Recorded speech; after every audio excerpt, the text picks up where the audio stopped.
O Senhor esteja convosco. Ele está no meio de nós. Proclamação do Evangelho de Jesus Cristo segundo Mateus. Glória a vós, Senhor.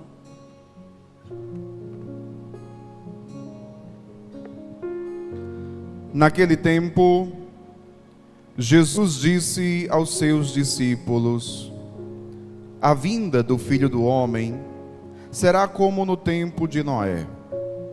Pois nos dias antes do dilúvio, todos comiam e bebiam, casavam-se e davam-se em casamento, até o dia em que Noé entrou na arca, e eles nada perceberam, até que veio o dilúvio e arrastou a todos. Assim acontecerá também na vinda do Filho do Homem. 2 homens estarão trabalhando no campo, um será levado e o outro será deixado. 2 mulheres estarão moendo no moinho, uma será levada e a outra será deixada. Portanto, ficai atentos, porque não sabeis em que dia virá o Senhor. Compreendei bem isso. Se o dono da casa soubesse a que horas viria o ladrão, certamente vigiaria e não deixaria que a sua casa fosse arrombada.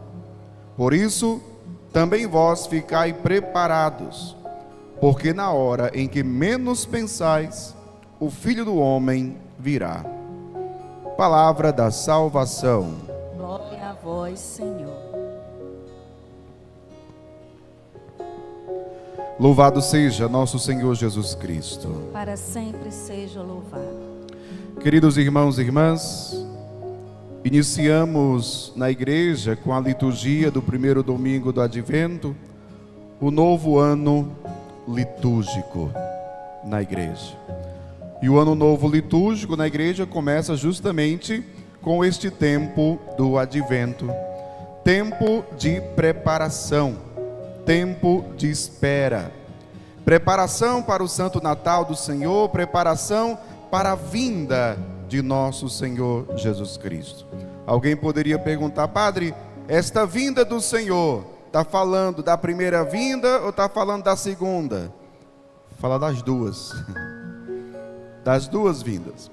Nesse próprio tempo do Advento, vocês vão perceber que do primeiro domingo até mais ou menos o dia 16 de dezembro, a liturgia da palavra vai estar se referindo à segunda vinda de nosso Senhor Jesus Cristo. Por isso, as leituras, como o Evangelho de hoje, está falando da vinda gloriosa do Senhor.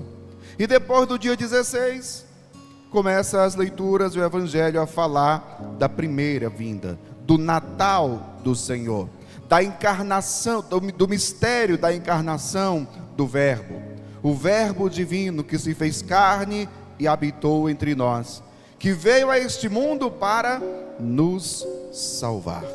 Portanto, esse tempo do Advento é um tempo muito importante para a igreja, é um tempo muito importante para cada um de nós. Como eu dizia, um tempo de preparação e um tempo de espera. Essa espera não é uma espera passiva, digamos assim. O Senhor virá, então eu vou cruzar meus braços e vou esperá-lo. Vou esperar, até porque eu não sei quando é o dia, não sei quando é a hora, mas vou ficar esperando ele aqui de braços cruzados, sem fazer nada. Não é esta espera que a igreja fala e que nos exorta a vivê-la.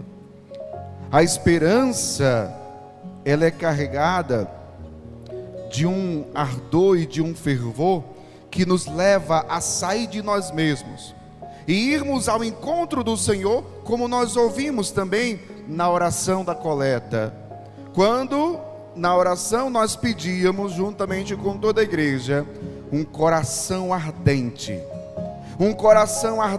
para que nós possamos ir ou acorrer com as nossas boas obras ao encontro daquele que virá.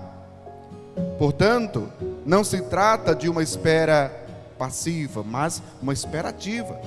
O Senhor nos quer trabalhando.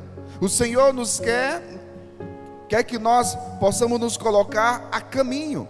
enquanto nós o aguardamos, o esperamos, o Senhor que virá, nós ao mesmo tempo estamos indo ao encontro dele, com as nossas boas obras, como dizia a oração da coleta, vivendo a palavra de Deus, vivendo o Evangelho, realizando em nossa vida, em tudo, a vontade de Deus, realizando a nossa ação pastoral, a nossa obra de evangelização, pregando o Evangelho, testemunhando com a nossa própria vida, é trabalhando pelo reino de Deus, é fazendo o reino de Deus acontecer. A nossa esperança é de participarmos deste reino glorioso nos céus, mas o reino de Deus, ele já se faz presente no meio de nós. Quando? Quando nós abrimos o coração para Jesus, porque entre a primeira vinda de Jesus, o Natal, e a segunda vinda, Jesus ele vem a nós, e ele vem a nós no hoje das nossas vidas. Jesus veio uma primeira vez, como eu dizia, o verbo que se encarnou, a palavra de Deus, a palavra que se fez carne, habitou entre nós, que é o próprio Cristo. E agora esperamos a segunda vinda, mas até essa vinda gloriosa, o Senhor vem no hoje da nossa existência, no hoje das nossas vidas. Ele vem hoje a cada um de nós, nesta Santa Eucaristia, pela sua presença no Santíssimo Sacramento. Ele vem a nós hoje por meio da sua palavra, que tem o poder de transformar as nossas vidas. Ele vem hoje quando nós nos reunimos em oração. Não foi isso que ele falou? Onde 2 ou mais estiverem reunidos em meu nome, eu estarei no meio deles. Portanto, nosso Senhor vem no hoje das nossas vidas, e nós precisamos estar atentos para podermos enxergar a presença do Senhor que vem ao nosso encontro, para que Ele seja acolhido, para que nós o acolhamos em nossa vida e para que nós vivamos o seu senhorio, o senhorio de Cristo, para que nós vivamos o seu seguimento com amor, com obediência, com fidelidade. Por isso também, no Evangelho que nós acabamos de ouvir, quando fala desta vinda do Senhor, inclusive relembra aquele fato do acontecimento do dilúvio, no tempo de Noé, e dizia que enquanto todos comiam e bebiam, casavam-se e davam-se em casamento, até o dia em que Noé entrou na arca e eles nada perceberam. Um ponto importante, interessante, é que aquele povo, quando o Evangelho diz nada perceberam, o povo não estava nem aí. O povo não estava nem aí.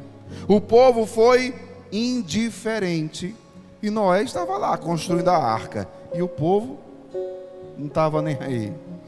E Noé trabalhando, porque sabia que ia acontecer o dilúvio, e o povo indiferente, até que chegou o dilúvio e, como diz aqui, arrastou a todos.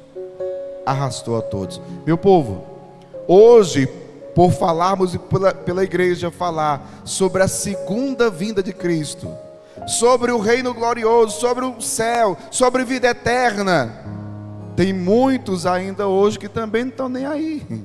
A igreja fala, a igreja anuncia, começa o ano litúrgico, termina o ano litúrgico, o pessoal não está nem aí.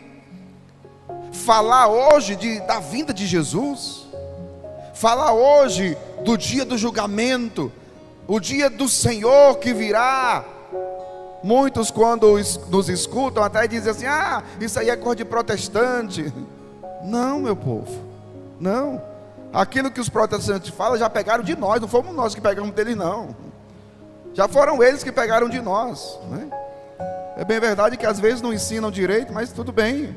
Mas não foi o contrário, foram eles que pegaram de nós e ensinam aquilo que pegaram da igreja, né? Aquilo que ficaram da igreja. Mas veja, muitas pessoas pensam isso e tem uma aversão quando a igreja fala sobre a segunda vinda de Jesus, sobre o céu. Falar de céu hoje para muita gente Quem é que está preocupado no céu? É claro que, às vezes, quando a gente até brinca, e às vezes, quantas vezes já brinquei, entre aspas, na missa, né? Quando a gente pergunta, e vocês com certeza já ouviram alguém perguntar isso, né? Quem quer ir para o céu? Aí todo mundo, eu. Aí o padre pergunta, hoje? Não, né? Ou seja, as pessoas dizem que querem ir para o céu, mas às vezes a sua vida mostra o contrário. Você quer saber se uma pessoa quer ir para o céu ou não? Não é quando ela diz, eu vou, eu quero. Não. Se você quer saber se uma pessoa quer ir para o céu, olha para a vida dela. Olha para a vida dela. Olha o que ela busca. Olha para as atitudes. Olha para aquilo que a pessoa está vivendo. Aí você vai perceber, essa pessoa é de Deus. Essa pessoa tem sede de Deus. Essa pessoa quer ir para o céu. Olha como é que ela vive. Olha a fé, como ela vive a fé. Como ela busca, apesar de suas limitações, apesar de suas fraquezas, como ela busca Deus, como ela busca viver e fazer a vontade de Deus. A nossa vida já precisa expressar, e isso já é um testemunho. A nossa vida precisa expressar esse coração ardente, esse desejo do céu, esse desejo de eternidade. Esse desejo, meu povo, o mundo precisa ver em nós.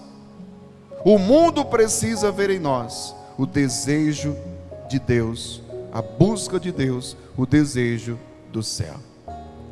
E esse será o nosso testemunho. Por isso que a nossa vida, o nosso testemunho deve ser uma seta que aponta para o céu.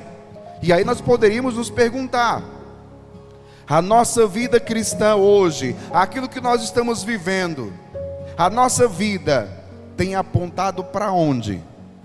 Para o céu ou para as coisas do mundo? Não me responda, só pense. A nossa vida tem apontado para o céu? A nossa vida aponta para Deus?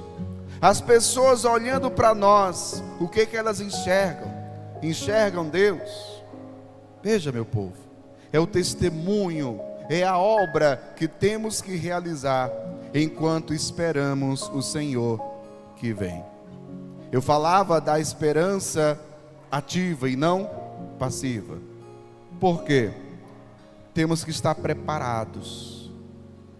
E estar preparado não significa que o Senhor, quando vier, quando Ele chegar, não significa que Ele deseja nos encontrar diante do Santíssimo Sacramento. É claro, se nós estivermos, ótimo. Se nós estivermos numa missa, ótimo. Se nós estivermos nos confessando, ótimo. Se nós estivermos rezando o terço, ótimo. Se estivermos meditando a palavra de Deus, ótimo. E se estivermos na nossa casa, varrendo a casa, ótimo também. Se estivermos lavando a louça, ótimo também. Se estivermos trabalhando no trabalho, ótimo também. Se estivermos jogando futebol, ótimo também. Porque não importa o lugar onde você esteja, importa o que você estará vivendo. O que importa é você estar preparado. Eu lembro de uma história, eu não sei se os seminaristas sabem, eu não sei se foi São Luís Gonzaga, que uma vez alguém chegou para ele, e falando da vinda de Jesus, né? E eles estavam conversando sobre a vinda de Jesus, e um deles perguntou para Luís Gonzaga: Luís, se Jesus chegasse hoje, o que você faria? Eles estavam conversando sobre isso, começaram a se perguntar uns aos outros sobre isso, né? Se eu não estou enganado, foi São Luís Gonzaga, mas se eu estiver errado, foi outro santo, não importa. Mas alguns deles disseram assim: eu ia correr para a igreja se Jesus chegasse hoje. Outros disseram: eu ia correr à casa paroquial para me confessar, buscar o padre e me confessar. Padre, quer me confessar? Aí chegou em Luiz, que respondeu. Eles estavam jogando bola, eles estavam jogando futebol, e Luiz respondeu: eu continuaria jogando aqui. E por que ele respondeu isso? Estranho, né? Por que ele respondeu isso? Porque aquilo que eu dizia anteriormente, não importa o que você esteja fazendo ou onde esteja, importante você estar preparado, vivendo na graça de Deus. Vivendo na graça de Deus. E outro detalhe interessante do Evangelho é justamente quando diz assim: 2 homens estarão trabalhando no campo, um será levado, outro será deixado. 2 mulheres estarão moendo no moinho, uma será levada e outra será deixada. O que significa isso, meu povo? É lá aonde nós estivermos, no trabalho, no campo, seja onde for, na realidade concreta do nosso dia a dia. Talvez quando Jesus chegar, você esteja no seu trabalho, em meio a tantos incrédulos, você poderá ser levado e os incrédulos ficar. Percebe? Por isso que nós temos que ter muito cuidado. E esta é a exortação do Evangelho também nesse sentido. A vigilância, estarmos atentos, para que, vivendo neste mundo incrédulo, neste mundo secularizado, neste mundo que não quer saber de Deus e das coisas de Deus, nós termos o cuidado para nós não nos desviarmos. Porque, como diz São Paulo, nós já não somos mais da noite, nós somos do dia. Nós somos do dia. São Paulo hoje, na segunda leitura da carta aos Romanos, ele está dizendo assim: despojemo-nos das ações das trevas e vistamos as armas da luz, procedamos honestamente como em pleno dia, nada de glutonerias, bebedeiras, nem de orgias sexuais, imoralidades, nem de brigas e rivalidades. Ou seja, nada de pecado, nada de iniquidade. E ele conclui dizendo: pelo contrário, revesti-vos do Senhor Jesus. Revesti-vos do Senhor Jesus. Talvez alguém pergunte: mas padre, como é que a gente se reveste de Jesus? Como é que a gente se reveste de Jesus? Na verdade, nós já fomos revestidos pelo batismo, pelo santo batismo. São Paulo, inclusive, na carta aos Gálatas, ele fala isso: vós que fostes batizados em Cristo, vos revestistes de Cristo. Pelo batismo nós somos revestidos de Cristo. A vida sobrenatural, nós vestimos, como que vestimos? Uma vida que é uma vida sobrenatural, a vida da graça, a vida segundo o Espírito, para vivermos a vida nova, para vivermos como ressuscitados, para vivermos como filhos e filhas de Deus, para vivermos de uma forma que, para vivermos essa comunhão com Deus, essa intimidade com Deus. Então, ser revestido de Cristo é assumir na nossa vida a graça que recebemos um dia no nosso batismo. Por isso que a criança está lá com as vestes brancas, para dizer o quê?